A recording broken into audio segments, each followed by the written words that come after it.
She woke to shadows that shouldn't exist. 12 of them, silent, unmoving, circling the rotting wood walls like sentinels carved from the darkness itself. Nora's breath caught in her throat, her body frozen against the hay-covered floor of the abandoned barn. The figures stood motionless in the pale, pre-dawn light, and she couldn't tell if they were men or something her exhausted mind had conjured from fear and hunger. Then one of them shifted, the leather across his chest catching what little moonlight remained. And she understood, with sudden visceral clarity, that they were real warriors. But they hadn't come. Inside, they simply stood there surrounding her completely, their spears planted in the earth like a perimeter. She couldn't cross. Or perhaps one she didn't need to. She had no idea what they wanted. She had no idea why they'd. Cool me. All she knew was that 18 hours ago, she'd had a job, a roof, and a future. Now she had nothing but the clothes on her back and these silent watchers who appeared from nowhere. The day before had started like every other. Nora had risen before dawn in her cramped room behind the kitchen of the Briggs Ranch house, her fingers stiff from cold as she lit the stove and began preparing breakfast. Harlan Briggs demanded his eggs exactly at sunrise, his coffee black and scalding, his bread warm enough to melt butter on contact. She moved through the kitchen with the practiced efficiency of someone who'd learned that mistakes cost more than just wages. The floor creaked under her, worn boots as she worked, and outside the window the vast emptiness of the territory stretched endlessly in every direction. The ranch sat isolated, surrounded by rolling hills and sparse vegetation. A solitary outpost where Harlan ruled with absolute authority. His wife Martha rarely spoke, her eyes downcast whenever her husband entered a room, and Nora had learned quickly that silence was the safest response to most situations here. She was kneading dough when she heard the scraping sound at the back door. Soft, hesitant, almost apologetic. Nora paused, flour dusting her forearms, listening. The sound came. Again, fingernails against wood. She glanced toward the main house, confirming that Harlan was still in his study with the morning ledgers, then crossed the door and opened it just enough to see outside. A young man stood there, maybe 20 years old, his dark hair falling past his shoulders, his face marked with ritual scars that traced his cheekbones like rivers. He wore traditional garments that identified him as one of the native people who lived in the territories beyond the ranch boundaries. His eyes met hers, and she saw something there that transcended language or culture. Hunger, not the kind that came from missing a single meal, but the hollow, desperate hunger of someone who hadn't eaten properly in days. She should have closed the door. Harlan had made his rules clear within her first week of employment. No contact with the natives. No exceptions. He claimed they were dangerous, that any kindness would be seen as weakness, that feeding one would bring dozens more. But Nora looked at this young man and saw only another human being in need. She opened the door wider, gestured for him to wait, and returned to the kitchen. She wrapped a half loaf of yesterday's bread and cloth, added a piece of dried meat from the stores, and filled a tin cup with water from a pump. When she returned to the door, the young man's expression shifted, something like disbelief crossing his features.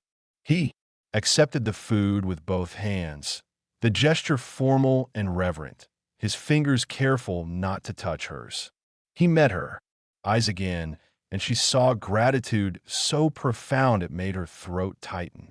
Then Harlan's voice cut through the moment like a whip crack. "What in God's name do you think you're doing?"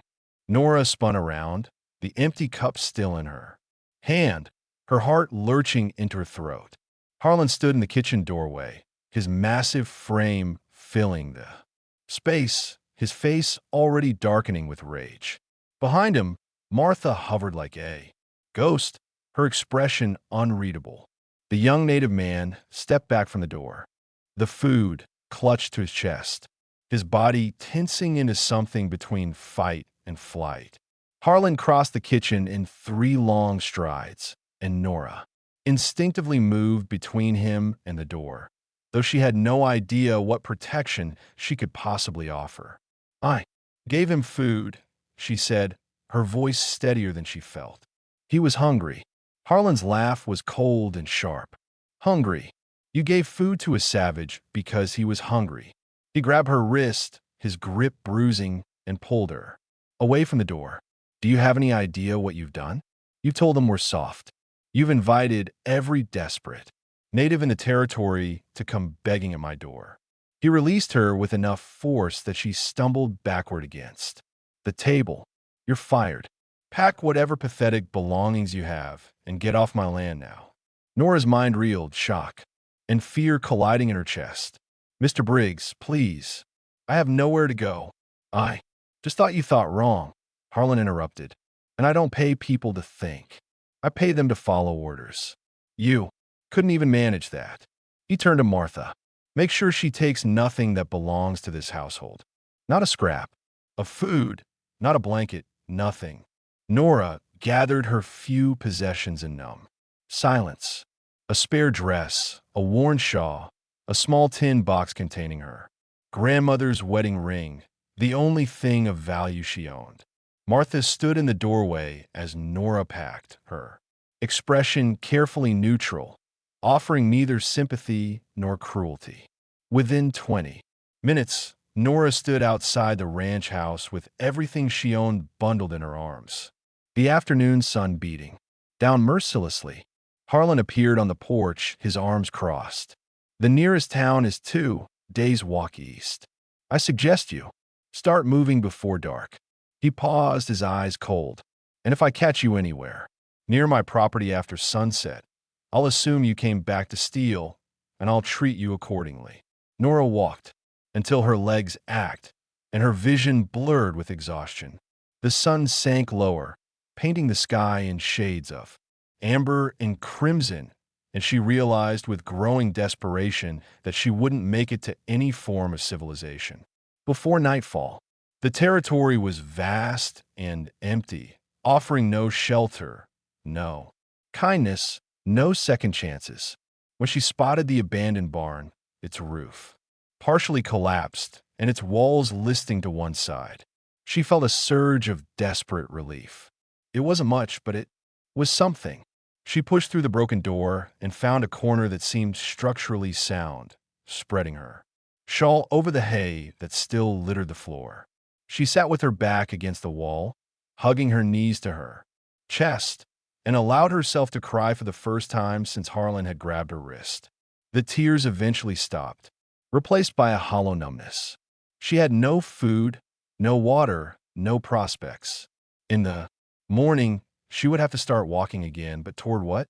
The thought was too overwhelming to face, so she forced her eyes closed and tried to sleep.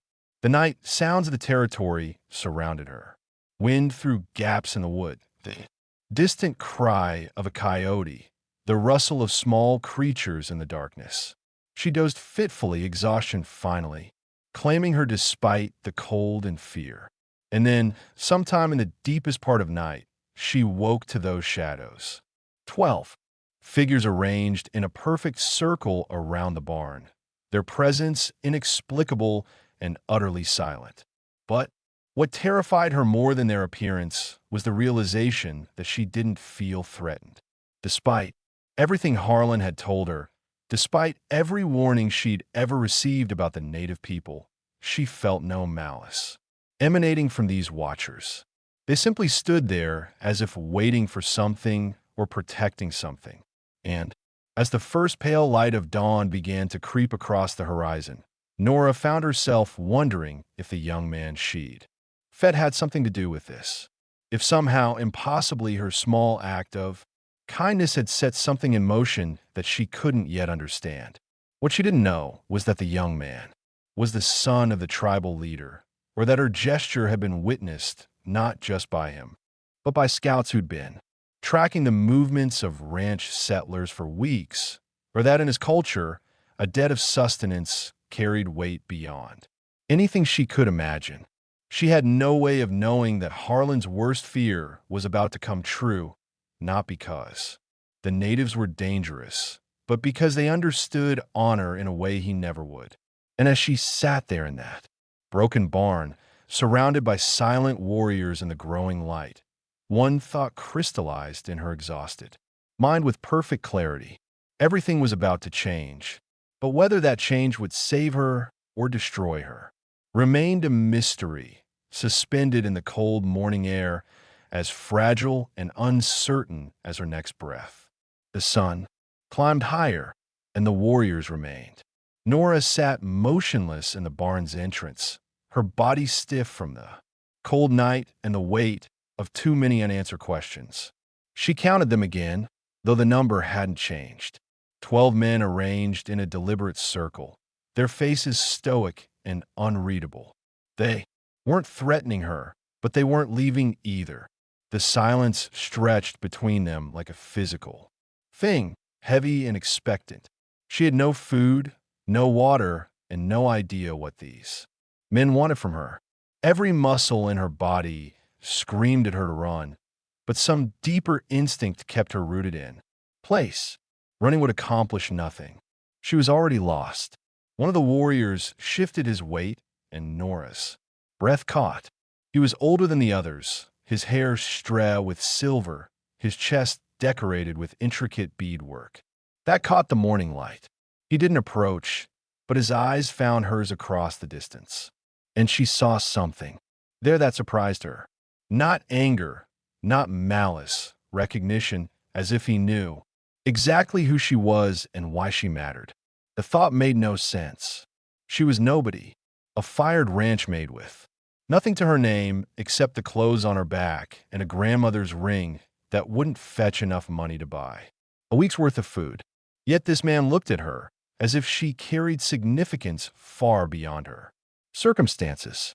The sound of hoof beats shattered the stillness. Nora's head snapped toward the noise, her heart lurching as she recognized the rider approaching from the direction of the Briggs Ranch. Harlan.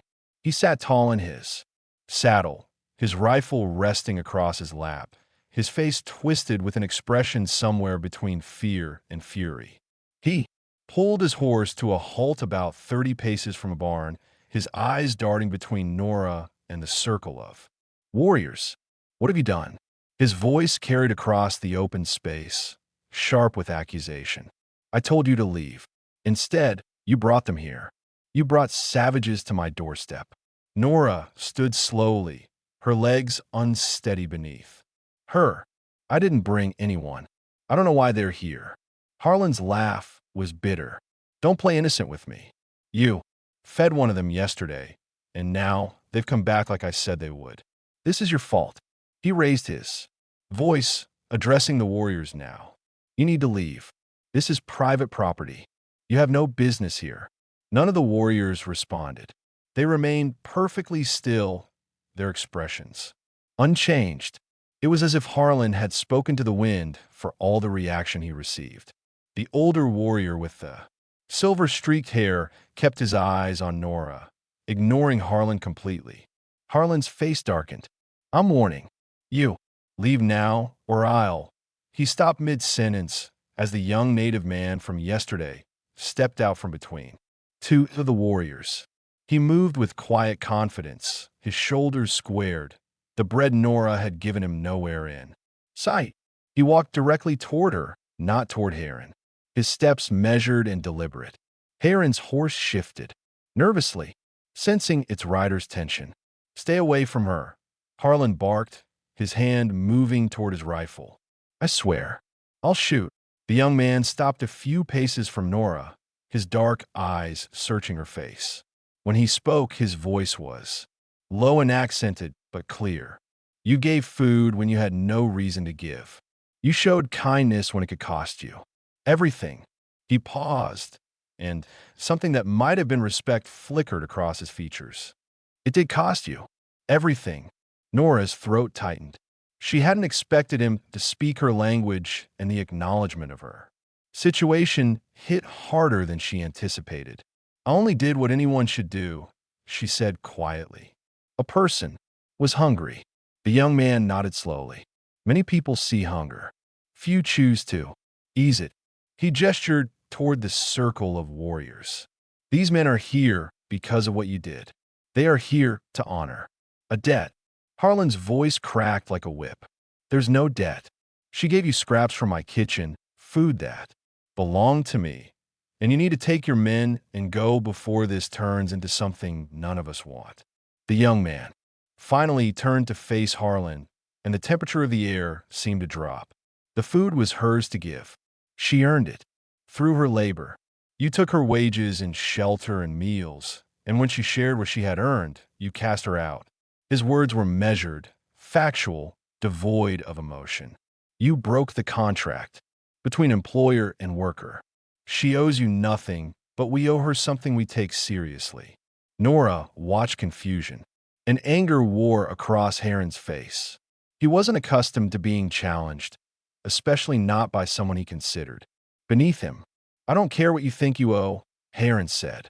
She's off my property now, so whatever happens to her is none of my concern. Just take her and go. The words stung more than Nora expected. She'd worked for Harlan for nearly 2 years, had kept his house, cooked his meals, mended his wife's dresses, and in the end, she was nothing more than an inconvenience he wanted removed. The young man turned back to Nora. You cannot stay here. This barn will not survive the next storm, and you have no supplies. It wasn't a question. My people have a camp half a day's walk from here. You would be welcome there until you decide where you want to go. Nora's mind reeled. She'd been taught her entire life to fear these people, to see them as dangerous and unpredictable. Yet here they stood, offering her shelter when her own kind had abandoned her. I don't understand, she said. Why would you help me? The young man's expression softened almost imperceptibly. Because you helped me, when you had every reason not to. Because honor demands we recognize kindness, even when it crosses the boundaries others have drawn. He paused. My father leads our people. When I told him what you did, he sent these men to ensure your safety. That is why they came in the night to protect you until morning when we could speak. The revelation hit Nora like a physical blow. These warriors hadn't come to threaten or harm. They'd come to guard her while she slept, vulnerable and alone in a broken barn. She looked at the circle of men with new eyes, seeing not danger, but honor, not savagery, but humanity. Everything Harlan had told her was a lie. And standing there in the cold morning light, watching him grip his rifle with white-knuckled fear, she realized that his fear had nothing to do with danger and everything to do with losing control. The young man extended his hand toward her, not demanding, simply offering. Behind him, Harlan sat on his horse, seething but powerless. He couldn't force her to stay, and he couldn't force the warriors to leave. For the first time in his life, his authority meant nothing. And Nora understood with sudden crystalline clarity that she stood at a crossroads. Accept the young man's offer and walk away from everything she'd ever known or refuse, and try to survive on her own in a territory that offered no mercy to women without resources. But what would accepting mean for her future? And what price would Harlan try to exact if she chose to go with them? Martha appeared, on horseback before Nora could answer. She rode slowly, her posture rigid, a cloth bundle tied to her saddle. Harlan's head whipped toward his wife, surprise and irritation flashing across his face. What are you doing here? His voice carried an edge of warning. Martha didn't look at him. She guided her horse carefully around the circle of warriors, who parted slightly to let her through and stopped a few feet from Nora. Her face was pale, her hands trembling as she untied the bundle and held it out. These are yours, Martha said quietly. Things you left behind in your hurry. She paused, her eyes finally meeting Nora's and things I thought you might need. Nora accepted the bundle, feeling the weight of folded fabric, the hard shape of something wrapped inside. When she opened it, she found her spare dress. As expected, but also a wool blanket, a loaf of fresh bread, dried meat wrapped in paper, and a small leather pouch that clinked with the sound of coins. Her throat constricted. "Martha, I can't take your money." "It's not mine," Martha said, her voice barely above a whisper. "It's yours. Wages he never paid you properly. I've been setting aside a portion every month." She glanced quickly at Harlan, who sat frozen in his saddle, his face re-eating. "I know what it's like, to have nothing, to depend entirely on someone else's mercy. I won't watch another woman face that if I can prevent it." The words hung in the air like an accusation. Harlan urged his horse forward. "Martha, you had no right to take money from our household funds." "I had every right," Martha said, and something in her voice made even Harlan pause. "She earned it. You kept it. I'm correcting your theft, not committing my own." She turned back to Nora.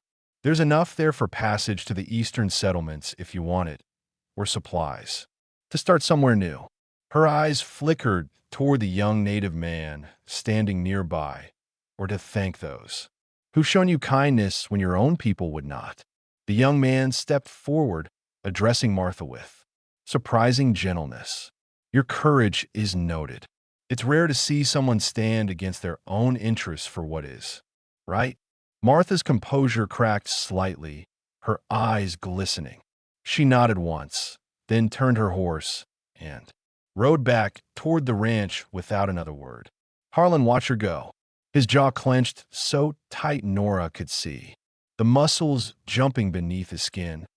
"This isn't over," he said, but his voice lacked its earlier conviction. He wheeled his horse around and followed his wife, leaving Nora standing with the warriors and the young man who'd changed everything. Nora clutched the bundle to her chest, overwhelmed by Martha's unexpected act of defiance. The coins in the pouch represented freedom. Real freedom, not just the illusion of it. She could buy passage somewhere far from here, start over in a place where no one knew her history. But as she looked at the young man waiting patiently for her decision, another possibility crystallized. She could learn what life looked like outside the narrow confines she'd always known. She could discover if the kindness he spoke of extended beyond this single morning. "Your father sent 12 men to protect me," Nora said slowly, working through her thoughts aloud. "That seems like a significant commitment for someone he's never met." The young man's lips curved into something almost like a smile. "My father believes that how we treat strangers in need reveals who we are as a people. You treated a stranger with dignity. He wishes to do the same." He paused. "My name is Ka. I should have told you that yesterday, but I was uncertain if you would even open the door. I'm Nora." She felt strange saying her own name, as if she were introducing herself to a future she couldn't quite imagine. "And I don't know what the right choices. I've never had to make one this important before." "No, did. The choice is yours alone. No one will force your hand. If you wish to use the money your friend gave you to travel east, these men will escort you safely to the nearest settlement. If you wish to come with us, you will be welcomed as a guest until you decide your path. And if you wish to remain here and try to survive on your own, we will respect that as well, though I would counsel against it." The honesty in his words struck her. He wasn't trying to persuade or manipulate. He was simply laying out the reality of her situation and allowing her to choose. It was more respect than Harlan had ever shown her in 2 years of employment. Nora looked at the barn behind her, at its sagging walls and rotted roof. She looked at the vast emptiness stretching toward the Briggs Ranch, where Martha had just risked her husband's wrath to give Nora a chance at survival. She looked at Ka and the 12 warriors who'd stood watch through the night, protecting her from danger she hadn't even known existed. "I want to understand," she said finally. "I want to understand why you did this. Why it matters so much that I gave you food." Kaya's expression grew serious. "In my culture, sustenance is sacred. To feed someone when you have little yourself is. To recognize that their life has value equal to your own. You had everything to lose by helping me, and you helped. Anyway, that kind of courage is rare. It deserves to be honored, not punished. He gestured toward the warriors. These men volunteered to come. They were not ordered. They came because your story moved them. Nora felt something shift inside her chest. Some long-held belief cracking and falling away. She'd spent so long thinking of herself as insignificant, as someone whose choices didn't matter beyond their immediate consequences. But here stood 12 men who'd walked through the night because they believed her choice mattered. Profoundly. I'll come with you, she heard herself say. At least for now. I need to understand what kind of world exists beyond the one I've known. Ka's relief was visible, though he tried to hide it. You honor us with your trust. He turned to the warriors and spoke briefly in his own language. They responded in unison, a sound that carried weight and formality, then began to gather their supplies and prepare to move. The older warrior with the silver, streaked hair approached Nora and offered a water skin. She accepted it gratefully, drinking deeply before returning it. He said something in his language, his tone warm, and Ka translated. He says, "You have the heart of someone who understands that survival means more than just staying alive." As they prepared to leave, Nora took one last look at the barn where she'd spent the most terrifying and transformative night of her life. She thought about Heron, about how his fear and prejudice had blinded him to the humanity of the very people he claimed to understand. She thought about Martha, trapped in a marriage that stifled her voice but not her conscience.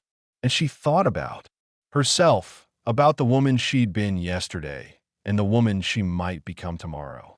The journey ahead was uncertain, but for the first time in years, uncertainty felt like possibility rather than threat. But as they began walking, Nora couldn't shake one nagging question. What would Harlan do now that he'd been humiliated in front of the people he despised?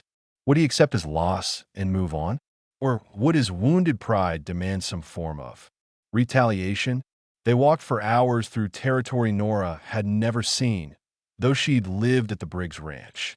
For 2 years, the warriors moved with practiced efficiency, their steps confident across ground that looked identical in every direction to her untrained eyes.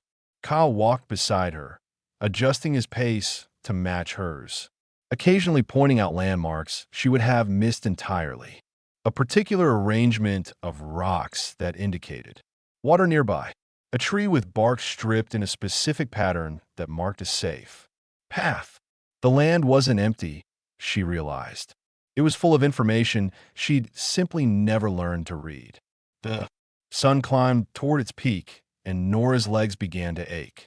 She'd walked more in the past day than in the previous month, combined, and her body protested each step, but she didn't complain. The warriors carried heavy packs and weapons, without visible strain, and Martha's bundle felt light by comparison. She shifted it from one arm to the other, grateful for the bread the older woman had included. When it finally stopped to rest near a shallow creek, Nora sank onto a flat rock with poorly concealed relief. Ka offered her the water skin again, and she drank carefully, aware that she didn't know when they'd find water next. "How much farther?" she asked. He studied the sun's position. "We should reach the camp before nightfall." "The pace is slower with," he paused, searching for tactful words with someone unaccustomed to long distances. Nora managed a tired smile. "You can. Say it. I'm slowing you down." Kaya shook his head. "You're keeping up admirably for someone who spent last night cold and frightened in a broken barn. Many would have collapsed by now." The older warrior approached and spoke to Ka in their language, his tone carrying a question. Kaya responded, then turned to Nora. "He asks if you need longer to rest. We can wait." Nora looked at the 12 men who'd adjusted their entire day to accommodate her presence. I'm ready when you are. The older warrior nodded approvingly, and something that might have been respect flickered in his expression. They continued walking, and Nora found herself studying the warriors more carefully. Each man carried himself with quiet dignity, their movements purposeful and controlled. They weren't the savage threat Harlan had described. They were skilled people moving through their own land with the confidence of belonging. As they crested a low hill, Ka touched her arm lightly, pointing toward the horizon. There, Nora followed his gesture and saw smoke rising in thin columns against the sky. The camp. Her chest tightened with sudden nervousness. She'd agreed to come, but now the reality of entering a completely foreign community pressed down on her. What if they didn't welcome her as Kaya promised? What if his father disagreed with his son's judgment? What if she made a terrible mistake leaving the certainty of her own culture, even if that certainty had offered her nothing but hardship? Ka seemed to sense her anxiety. You'll be safe there, he said quietly. I give you my word. Nora wanted to believe him, but words were easy to give and harder to keep. Still, she'd come this far. Turning back now would mean returning to nothing. They descended the hill, and the camp came into clearer view. She counted perhaps 20 structures made from hides stretched over wooden frames arranged in a loose circle around a central area. People moved between the structures, going about daily tasks that looked simultaneously foreign and familiar. Women tended cooking fires. Children played with carved toys. Men worked on repairing tools and weapons. As they approached, several people looked up, their expressions curious but not hostile. A young woman carrying a clay pot paused mid-step, her eyes widening at the sight of Nora. An older man working on a bow string straightened, watching their approach with sharp attention. Kaya led them directly toward the largest structure where an older man emerged into the sunlight. He was perhaps 50, his hair fully silver, his face marked by deep lines that spoke of years spent outdoors. He wore a leather vest decorated with intricate beadwork, and around his neck hung a necklace of polished stones. The warrior stopped, and Kaya stepped forward, speaking in his own language. The conversation lasted several minutes. Kaya gesturing occasionally toward Nora, his father listening with an expression that gave nothing away. Finally, the older man's eyes settled on Nora, studying her with an intensity that made her want to look away. But she forced herself to meet his gaze, to stand straight despite her exhaustion and fear. Whatever judgment he was forming, she wanted him to see her as she was, not a threat, not a burden, simply a woman who'd made a choice and would live with its consequences. Kaya's father spoke, his voice deep and measured. Kaya, translated, he says, you are welcome here. That any person who values life enough to risk their own security for a stranger's hunger deserves protection and respect. Relief flooded through Nora, so suddenly her knees nearly buckled. Tell him I'm grateful, more grateful than I can express. Kaya translated, and his father nodded. He spoke again, and Ka's expression grew more serious. He also says that the man who cast you out will not forget this. That men like him see kindness to his enemies as personal betrayal. You should be prepared for the possibility that he may try to cause trouble. The words sent ice through Nora's veins. She'd been so focused on her immediate survival that she hadn't fully considered Harlan's capacity for vindictiveness. He was a man who valued control above all else, and she'd strip him of it in front of witnesses. Martha had humiliated him further by openly defying his authority. Would he really risk confrontation with the native people over one dismissed servant? Or would his wounded pride demand some form of retaliation regardless of the cost? Nora looked at Kaya's father at the calm strength in his weathered face and asked the question that had been building since they left the barn. What happens if he comes looking for revenge? Ka's father considered her question for a long moment before responding. When Ka translated, his words carried the weight of experience. If he comes with violence, he will find. We do not seek conflict, but neither do we flee from it. If he comes with reason, we will speak. But men consumed by wounded pride rarely choose reason. He paused. You are under our protection now. That is not an empty promise.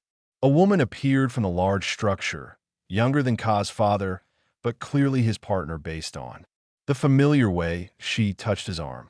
She studied Nora with shrewd eyes, then spoke rapidly. Kaya smiled slightly. My mother says you look half dead on your feet and need food and rest before any more talk of trouble.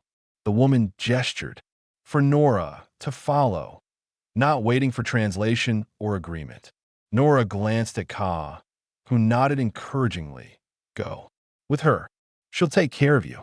Nora followed Kaya's mother into the structure, her eyes adjusting to the interior. The space was larger than she'd expected, with a fire pit in the center, sending smoke upward through an opening in the roof. Woven mats covered the ground, and various supplies hung from the frame in organized clusters. The woman pointed to a mat near the fire and made a sitting gesture. Nora sat gratefully, her legs trembling from exhaustion. The woman brought her a bowl containing some kind of stew, the aroma making Nora's stomach clenched with sudden hunger. She ate slowly, aware of the woman watching her with a mix of curiosity and assessment. When she'd finished, the woman took the bowl and returned with a softer mat and a fur blanket. She arranged them carefully, then pointed at Nora and then at the makeshift bed. The message was clear. Rest. Nora wanted to protest, to insist she could help with whatever work needed doing, but her body overruled her intentions. She lay down, and the woman covered her with the blanket. The warmth and comfort were so overwhelming after the previous nights. Cold that tears pricked Nora's eyes. The woman patted her shoulder once, a gesture that transcended language, then moved away to tend the fire. Nora meant to stay awake, to remain alert in this unfamiliar place, but exhaustion claimed her within minutes. She slept deeply without dreams, her body finally surrendering to the accumulated stress of the past 2 days. When she woke, the light filtering through the structure's opening suggested late afternoon. She sat up slowly, disoriented, and found a young girl, perhaps 10 years old, sitting nearby, watching her with open fascination. The girl said something in her language, her tone friendly. Nora managed to smile. I am sorry. I don't understand. The girl stood and ran outside, returning moments later with Ka. He looked amused. She wanted to know if you were real or if she'd imagined you. We don't often have visitors who look like you. Nora pushed the hair back from her face, suddenly self-conscious. I must look terrible. Kaya shook his head.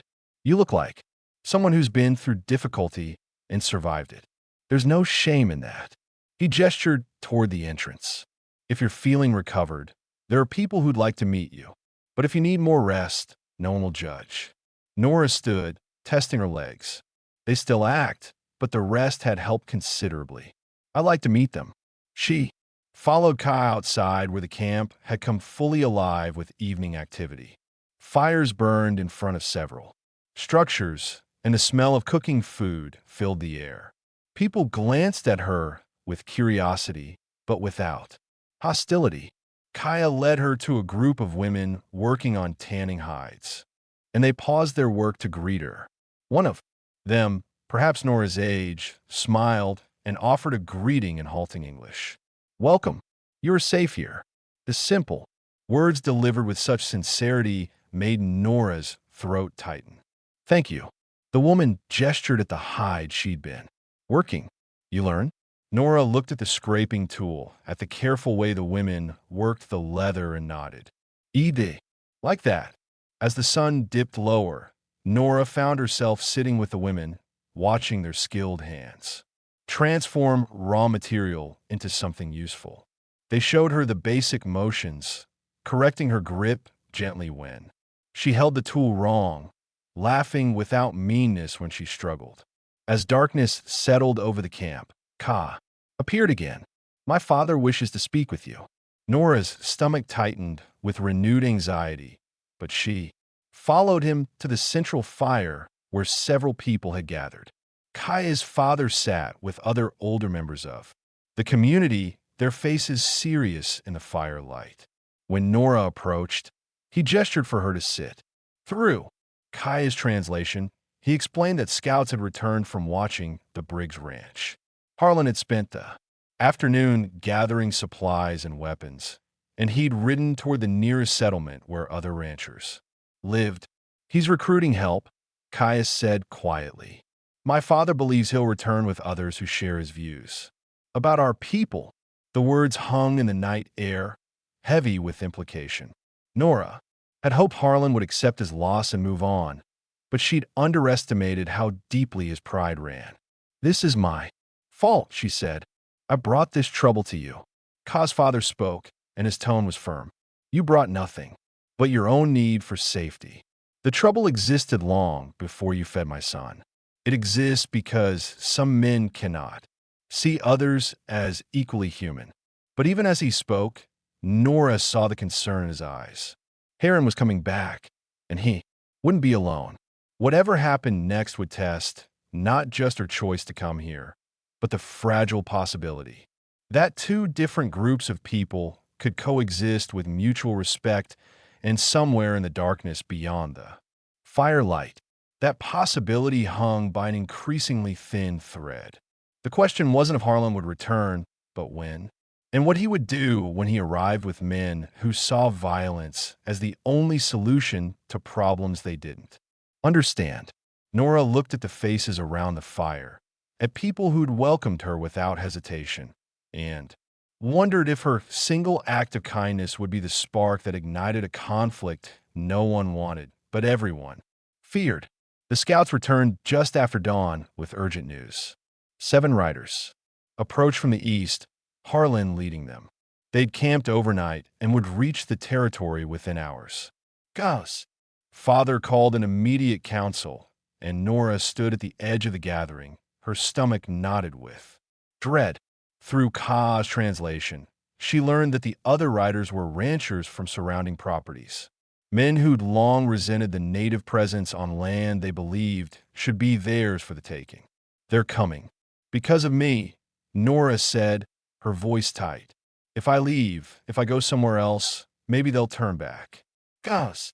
Father fixed her with a steady gaze. "They're not coming because of you. They're coming because they've wanted an excuse for confrontation, and you provided one they could justify to themselves." He paused. "Running would solve nothing. They would still come, and we would face them without the witness who proves their claims are lies." The council debated strategy, while women began moving children to the far side of the camp. Nora watched the efficient preparations, seeing no panic but clear understanding of potential danger. The warriors who escorted her from the barn checked their weapons, their movements calm and practiced. This wasn't the first time they'd faced threats from settlers. She realized it likely wouldn't be the last. She felt useless standing there, a catalyst for violence she couldn't prevent or resolve. Ka appeared beside her. "My father wants you near the center of camp. When they arrive, you're the reason they'll claim justifies their actions, so you need to be visible. They can't twist the story if everyone sees the truth." Nora's hands trembled. "What if this turns into fighting? What if people die because I fed you?" Ka's expression was serious, but not unkind. "If fighting happens, it won't be because you showed kindness. It will be because other men chose violence over conversation. Don't take responsibility for their choices." The words helped, but only slightly. As the sun climbed higher, tension settled over the camp like a physical weight. Then when the scouts whistled a warning, they were coming.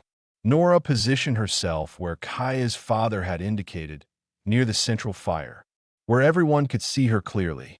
Ka stood to her left, his father to her right, with warriors arranged in a loose semicircle. They weren't hiding their strength, but neither were they displaying aggression. It was a careful balance, and Nora prayed it would be enough. The 7 riders appeared over the rise, and Nora's breath caught. Harlan led them, his face set in grim determination. Behind him rode 6 men she didn't recognize, all carrying rifles across their saddles.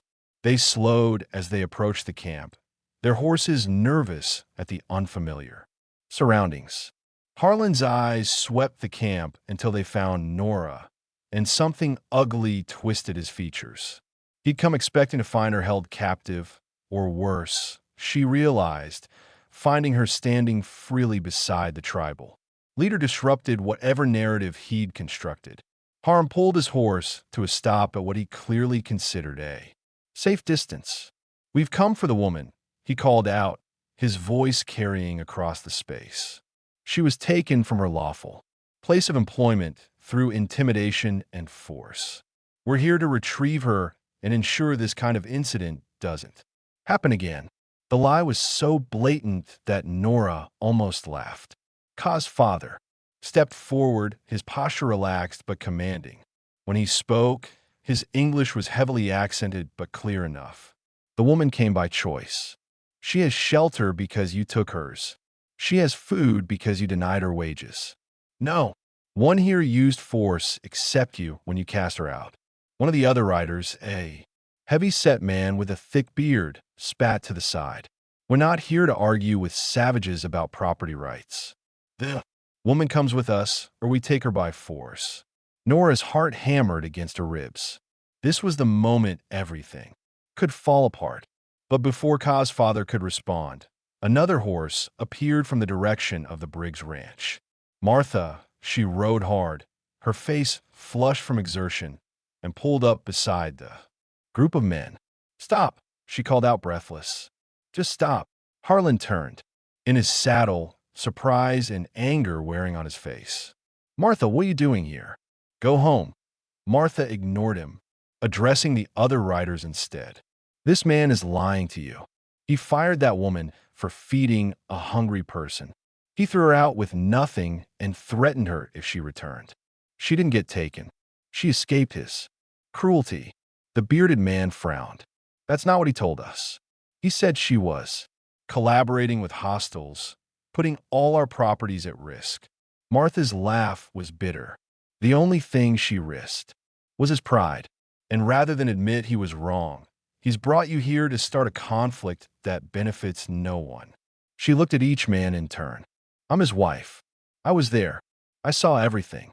And I'm telling you that if violence happens today, it will be because my husband lied to you about what really occurred."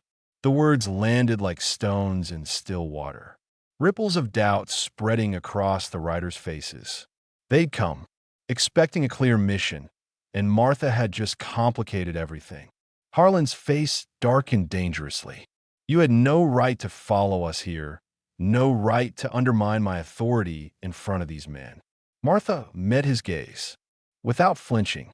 "I had every right to prevent needless bloodshed. These people did nothing wrong. They offered shelter to someone you abandoned. That's not an act of war. It's basic human decency." The confrontation hung in perfect balance, and Nora realized that what happened next would depend entirely on whether these men valued truth over pride. The bearded man shifted in his saddle, discomfort evident in his expression. He addressed Martha directly. "You're saying he lied about the circumstances?" Martha nodded firmly. "I'm saying he fired her for an act of kindness, then tried to turn that into a threat against all of us because he can't admit he was wrong." She gestured toward Nora. "Look at her. Does she look like someone held against her will? Or does she look like someone who found safety after being cast out?" Another rider, younger than the others with a weathered face, spoke up. "We came here thinking we were preventing an incident. If what you're saying is true, we're about to start one instead." He looked at Heron with growing suspicion. You told us she was taken, that they were using her to gather information about our properties. Heron's jaw clenched. She was fired for legitimate reasons. What happened after doesn't change the fact that she shouldn't be here among these people in this place. Ka's father spoke. Again, his voice calm, but carrying authority. She is here because she chose to be, because we offered what her own people would not. If you take her now, you take her against her will. That makes you the ones using force. He paused, letting the words sink in. We did not seek this confrontation. We will not flee from it if you insist. But every person here will witness that you chose violence when peace was offered. Nora found her voice, though it shook slightly. Mr. Briggs fired me for feeding someone who was hungry. These people protected me when I had nothing. I'm staying by choice. She looked at the writers. If you force me to leave, you're no different than he was when he threw me out. You're just deciding for me instead of letting me decide for myself. The truth in her words was undeniable, and she saw several of the men exchange uncertain glances. The Beadet Manzait Hiavili. This isn't what I signed up for. I came to help a neighbor, not kidnap a woman who doesn't want to leave. He turned to Harlan. You should have been straight with us about what really happened. Another writer nodded agreement. This is between you and her. We're not getting involved in a personal dispute. They began turning their horses, and Harlan's face flushed with fury and humiliation. You just going to leave?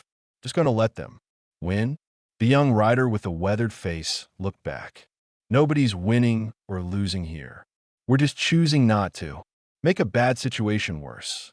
He tipped his hat toward Martha. Ma'am, you might want to consider whether going back with him is the safest choice right now. The observation hung in the air as the 6 men rode away, leaving Harlan alone with his wife, and the truth he could no longer deny. He sat rigid in his saddle, his knuckles white where they gripped the reins.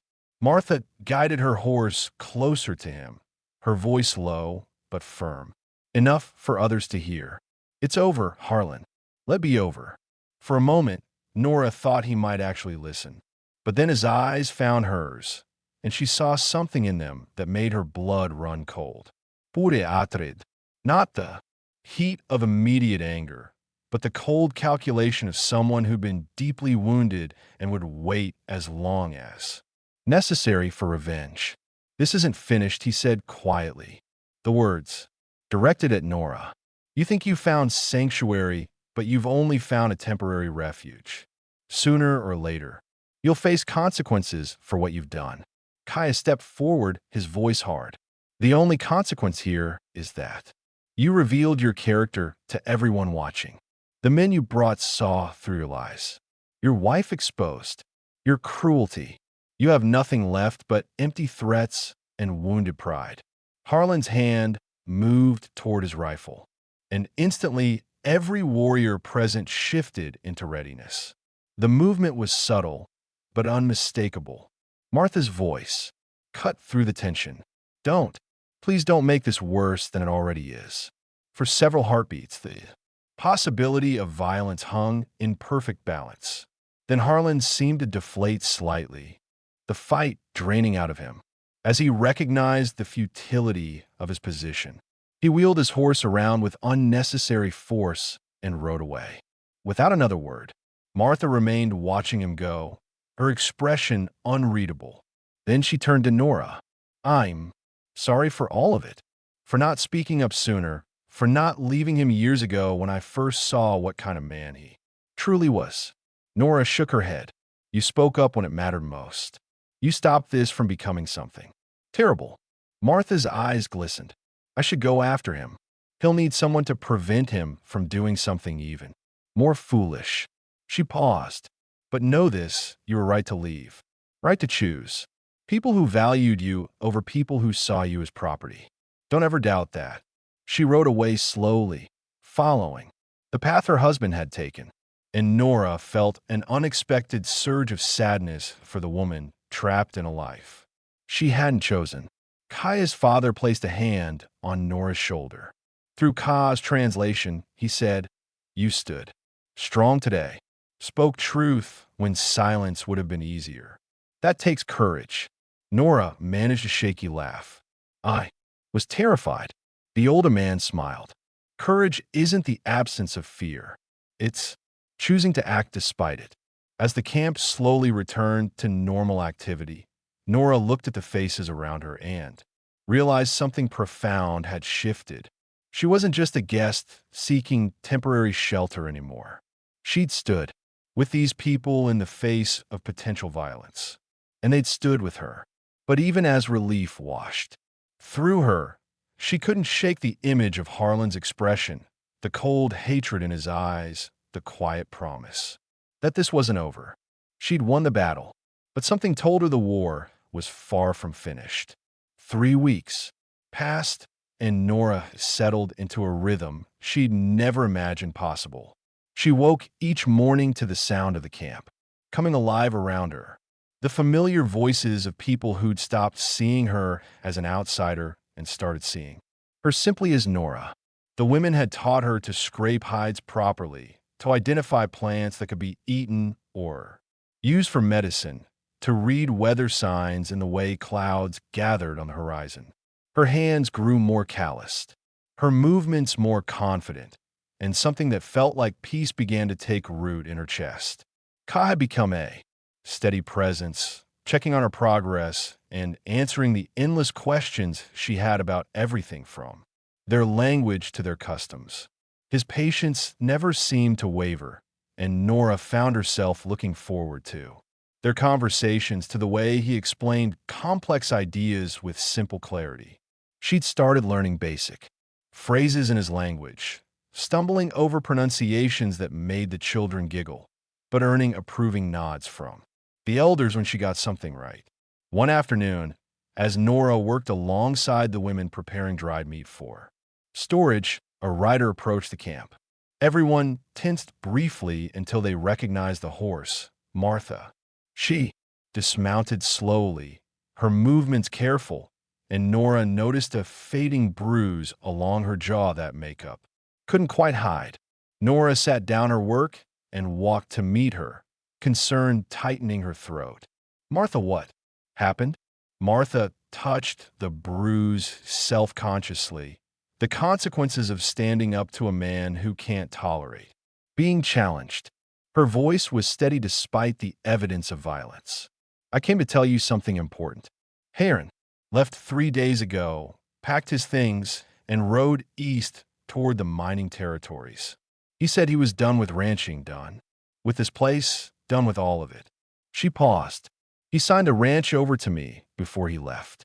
I think he couldn't stand staying somewhere that reminded him of his failure." Nora felt a strange mix of emotions. Relief that the threat was gone, sadness for Martha, and something else she couldn't quite name. "I'm sorry," she said quietly. "Sorry that helping me cost you so much." Martha shook her head firmly. "Helping you didn't cost me anything. It freed me from a life I'd stopped wanting years ago." "Yes," he lashed out. "Yes, he hurt me, but he's gone now and I have a chance to build something different." She looked around the camp, seeing it properly for the first time. "You found something real here. I can see it in your face." Ka approached, and Martha studied him with open curiosity. "You're the one she fed." It wasn't a question. Noah did. "I am. And because of her kindness, she found a place where her worth is recognized." Martha smiled, though it pulled at her bruised jaw. "Good. That's good." She turned back to Nora. "I also came to give you this." She held out the small leather pouch that contained the wages she'd saved. "You left it behind in your rush that first morning. I kept it safe." Nora accepted the pouch, feeling its familiar weight. The money inside represented freedom, the ability to go anywhere and start fresh. She looked at Martha, then at the camp behind her, at the people who'd become something close to family in just 3 weeks. "Thank you for bringing it, and thank you for everything else, for speaking truth when it could have cost you dearly." Martha mounted her horse with visible effort. I should return before dark, but Nora, if you ever need anything, the ranch is yours to visit. The door will always be open. As Martha rode away, Nora felt Ka's presence. Beside her, you could use that money to travel east, he said quietly, to the settlements where your own people live, to start the kind of life you were meant to have before Harlan took it from you. Nora weighed the pouch in her hand, considering his words. A month ago, she would have jumped at the chance, but now, the thought of leaving felt wrong, like abandoning something precious before she fully understood its value. She agreed, but I think I've learned something important these past weeks. Home isn't about where you were born or who you look like. It's about where people see you clearly and value you anyway. She met Ka's eyes. Your father told me I could stay as long as I wanted, that the choice was mine. I'm choosing to stay, at least for now, to keep learning, to keep growing, to see what kind of person I can become when I'm not constantly afraid. Ka's relief was visible, though he tried to hide it. My father will be pleased. My mother has already started teaching you like you're her daughter. He paused, and I am pleased as well. The admission hung between them, carrying weight neither of them was quite ready to fully examine. Nora smiled. Then, I guess, feeding one hungry person really did change everything. The sun began its descent toward the horizon, painting the sky in shades of amber and rose. Nora returned to her work alongside the women, their hands moving in practiced rhythm, their voices rising in a song she was slowly learning to understand. She'd been fired for an act of kindness, cast out for refusing to let another human being go hungry, and in losing everything she'd thought mattered, she'd found something far more valuable, a community that measured worth not by possessions or position, but by character, a place where choosing compassion over cruelty wasn't punished, but celebrated, and a future that stretched ahead of her, uncertain, but full of possibility. The warriors who'd lined up at her door that first terrifying morning had become her protectors, her teachers, her friends. They'd come because a simple act of feeding someone in need carried weight in their culture. And they'd stayed because they recognized that Nora understood something fundamental about being human. That survival meant more than just staying alive. It meant maintaining the parts of yourself that made life worth living. As darkness settled over the camp and fires were lit against the night, Nora sat with Kaya's family and felt something she hadn't experienced in years. She felt like she belonged, not because she'd earned it through suffering or proved herself through trials, but because she'd been willing to see people as people rather than as threats. And in a world that often chose fear over understanding, that willingness had been enough. The story that had begun with punishment for kindness ended with kindness rewarded, not through grand gestures or miraculous reversals, but through the quiet dignity of people who recognized that doing the right thing mattered more than doing the easy thing. Nora had fed a hungry person and lost her job, but in losing everything, she'd gained something infinitely more valuable. She'd gained herself. If you enjoyed this story, click the video on your screen now to watch another unforgettable tale where courage and compassion change everything in ways you never expected. Don't forget to subscribe and consider a super chat to help us keep bringing you more stories like these. Your support means everything to us.